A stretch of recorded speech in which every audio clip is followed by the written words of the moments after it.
आज आपको मैं एक बहुत ही इंटरेस्टिंग जो है ना वो कारोबार के बारे में बताना चाह रहा हूँ। ये आप तस्वीर में देख रहे होंगे कि एक फूड रक्षा बना हुआ है, इसके ऊपर लिखा हुआ है मील्स ऑन द व्हील। एक फूड रक्षा है, ये आपको इसका दूसरा व्यू देख लें इस तरफ से। तो ये नॉर्मल एक चिंगची लोडर रक्षे की तरह ही था पहले, इसको मॉडिफाइड किया गया है। मतलब ये नीचे से तो बिल्कुल ऐसे ही था, लेकिन ऊपर छत और ये विंडोज़ वगैरह लगा के इसको थोड़ा सा मॉडिफाइड किया गया है और एक फूड रक्षा बनाया गया है। ये एक चलती फिरती दुकान है, एक स्टैटिक दुकान जिसका किराया आप हज़ारों में हर महीने देते हैं।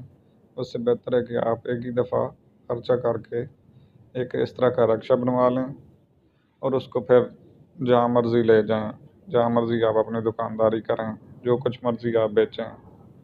स्कूल कॉलेज टाइम है तो उस वक्त स्कूल कॉलेज के बाहर ले जाएं इसको कुछ चीज़ें बेचने के लिए। स्कूल कॉलेज टाइम ख़त्म हो गया है तो फिर आप इसको किसी और मसरूफ़ जगह पर ले जाएं।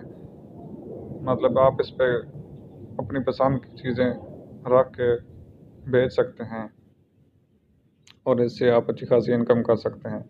हाँ, एक ही दफ़ा आपको थोड़ा सा जो है ना खर्चा पहले करना होगा कि आपको एक रिक्शा लेना होगा, फिर उसको इस तरह का मॉडिफाइड तरीके से थोड़ा सा बनवाना होगा। इसको बनवा के आप ना अच्छी खासी कमाई कर सकते हैं। उम्मीद है आपको मेरी ये वीडियो पसंद होगी। वीडियो को लाइक ज़रूर कीजिए, शेयर कीजिए अपने दोस्तों के साथ ताकि उन्हें भी पता चले। और अगर आप इस चैनल पे नए हैं तो चैनल को सब्सक्राइब ज़रूर कीजिए। Thank you very much.